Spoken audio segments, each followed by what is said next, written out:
Okay, sorry for late start. Yes, yeah, we are speaking about using layout analysis for tracing the evolution of digital society in the 19th century, and I'm confused because the slides are not shown up here. Is that correct? Yeah. But not here. You can, because it's only here. Ah, okay. Yeah, so I have to look at this. Okay. It's part of a bigger project we are running with the University of Innsbruck in Austria and the Teachers College in Zurich. And yeah, to start, we have some theoretical assumptions first, some historical parts, and then we are going to the empirical aspect, corpus and table detection, and we'll finish with an outlook of the further project. So let's start with some theoretical assumptions. We are following a quite new approach by the sociologist Armin Assey, who argues that it maybe makes sense to think about digitalization in another aspect. He mentions that overcoming the understanding of digitalization as a technical media concept, one can ask how social development has made digitalization so successful in the first place. So we can ask what is digitalization from a perspective from the social science. And then we can answer these questions referring to a big theory by Niklas Luhmann. And we can understand digitization as a social function. That means society creates a solution to deal with its own complexity by creating a system of complexity, reducing distinctions. Well, this is the other way around. So Assey argues that TikTok and X and so on aren't that complex. That is an aspect of society, and society is complex. So the digital tools help us to see through the complexity and see what society is about. So in a nutshell, the analog richness is converted into poor digital numbers that enable a system of unlimited combinations and identify significant patterns. So now the question why digitization has become necessary and successful. Patterns enable the function of social steering of the complex society. Imagine tax policy or education as really complex aspects of society, and someone needs to steer these policies. So social parameters like gender, income, confession, and residence will be considered as distinct and relevant categories that could be recombined again and again to get a pattern idea of social structures. Structures like strata or classes, social groups, or typical biographies.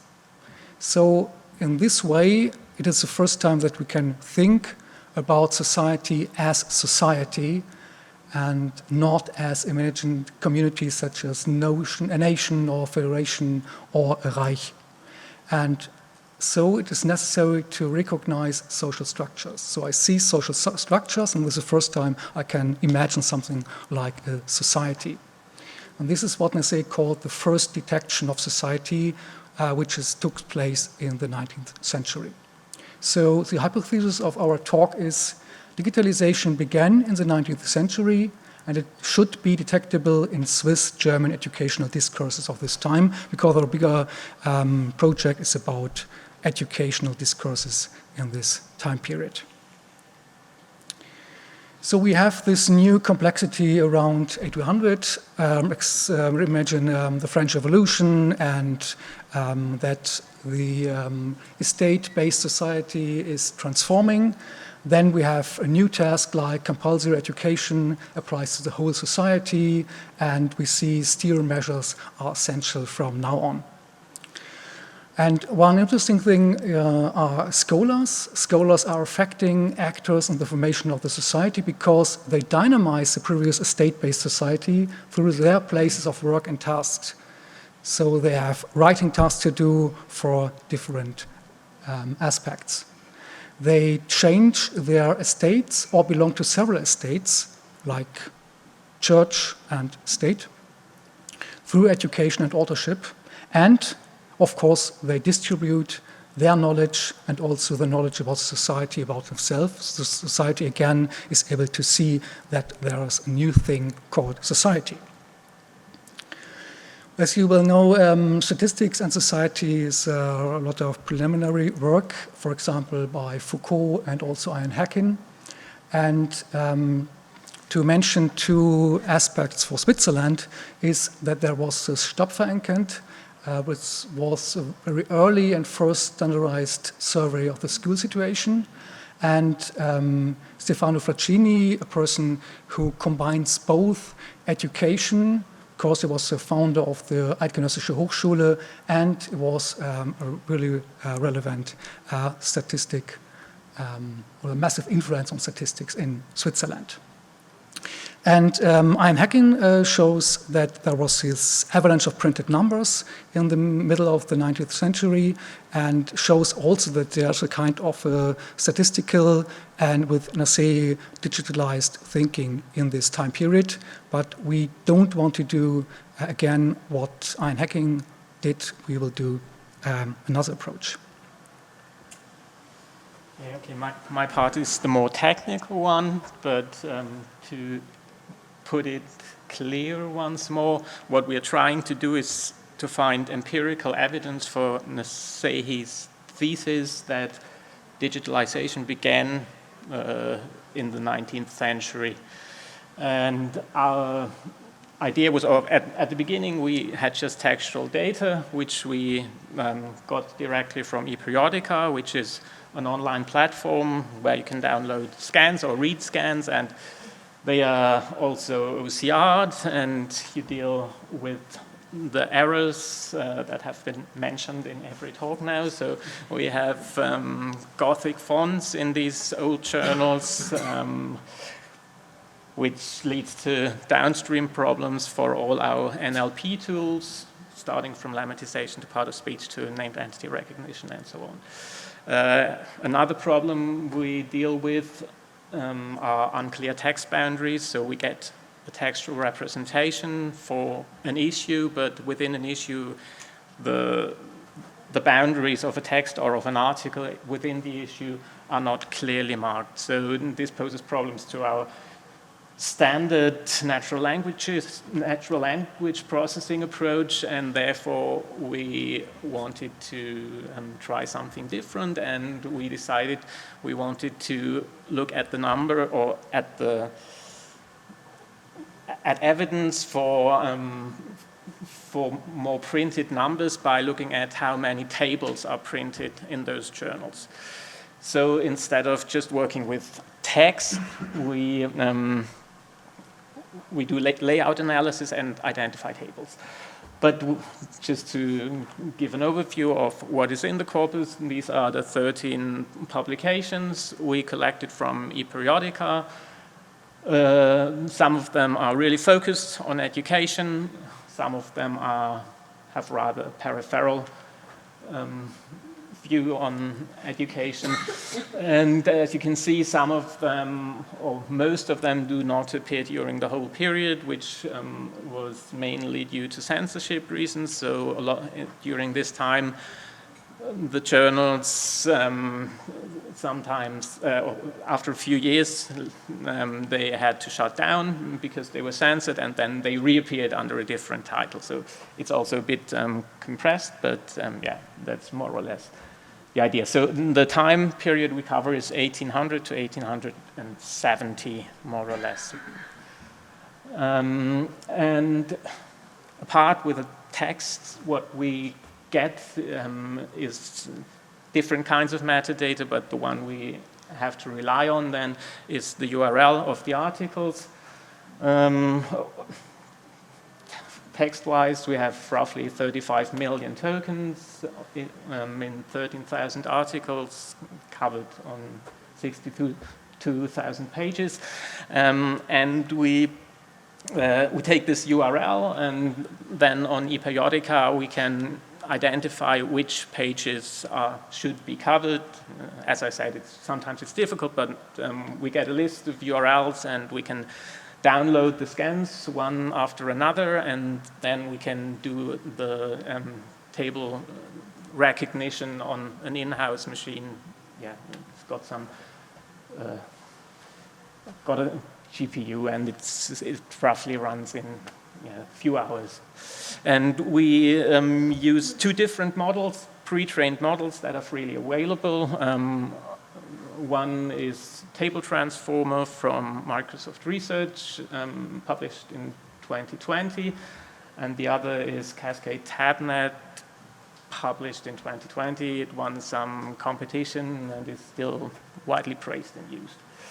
Both models offer richer results. They do not only identify tables, but table cells, so they actually offer a real reconstruction of the tabular data. But we do not rely on that. We just take the bounding boxes of the tables. And we use two models in order to be able to combine them, ensemble them somehow, and hopefully improve the results. And for that, we developed a web interface just to have a look at the results. Yeah, that's a screenshot, and you can see the results of the two models. So the brownish solid rectangle is from the Cascade TabNet, and the other one, which is not that easy to see, is from the Table Transformer. And both models provide confidence results. So the Cascade TabNet is really sure that we have a table, the other one not as much. We combine them first by, well, first of all, both models allow overlapping bounding boxes, so you can have tables on top of tables, which doesn't make much sense.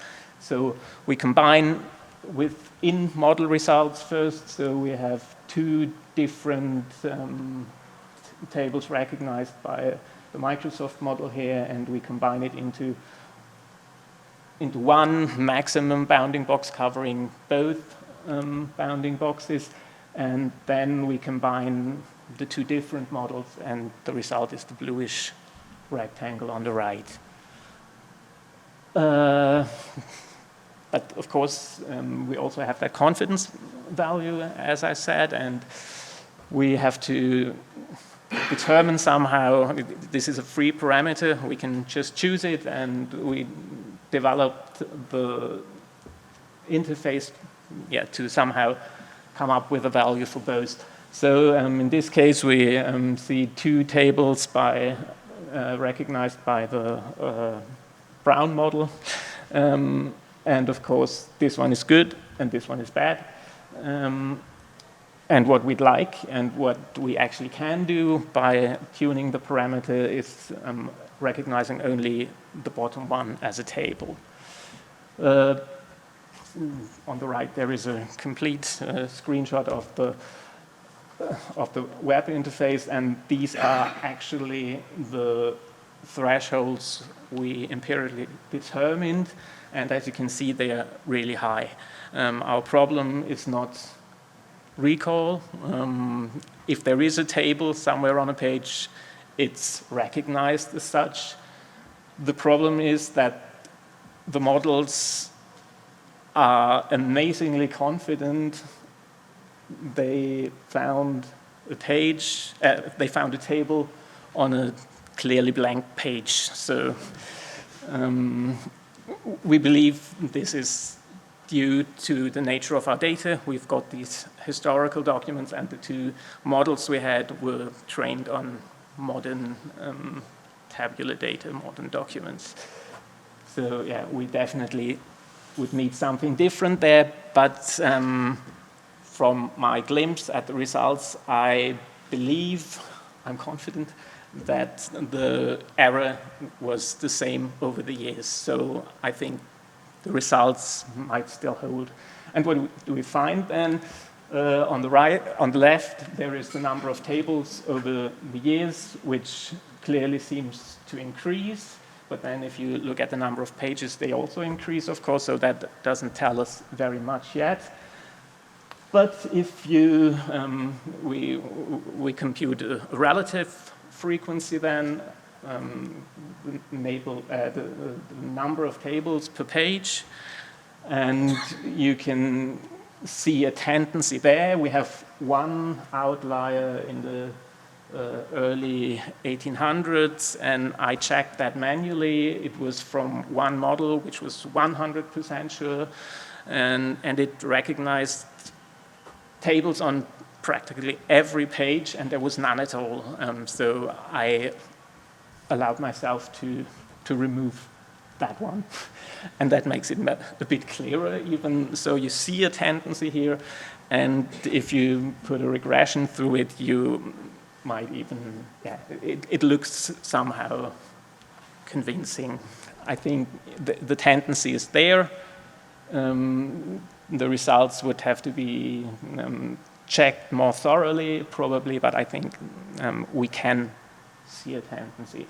And I also try to look at the different journals, because there might be just one journal publishing only tables, and that might taint the results. But there is a slight majority for the journals which show an increasing number of tables. Back to Philip. Yes, so what's the result with the eye of Nasehi? For example, we have a table of school absence. So our pupils are coming to school or not. And in the left column you see the region, and then you see several aspects of absence. And the question is, can we see in the table some social aspects to see how society works? And in the text below, there is an index, maybe that there's some social thinking in this kind. The translation is, and as one district education authority openly admits, one does not like to take disciplinary and punitive action against influential parents whose children usually make up the majority of secondary school pupils, as not to affront them. So the teachers are afraid because they are rich parents, and this is a hint that there is a kind of social thinking coming from this table. And on a broader perspective, another quote by Ian Hacken, he states that counting is hungry for categories. So when we start to count, we need categories. And he argues that the social classes are not something into which a society intrinsically sorted. On the contrary, it is the early 19th century counting bureaucracy that designed the class structures in terms of which we view society. And this is something that we found in our data. For example, categories like Bürgerkinder, so bourgeois children, country children, farmers' children, factory children. So we see a lot of new categories that are coming from counting, and this is an advice maybe for this kind of evolution of digital society. But we are still working on that. A short outlook at the end. We have to improve the table detection, as Klaus mentioned, and we need help also from your side. We want to improve the OCR, maybe with AI, but maybe it doesn't work, so we have to look what's the solution for that. So maybe we share the same issues here in this room. And as a next step, we want to do an analysis of the table contents with topic modeling. Thank you very much.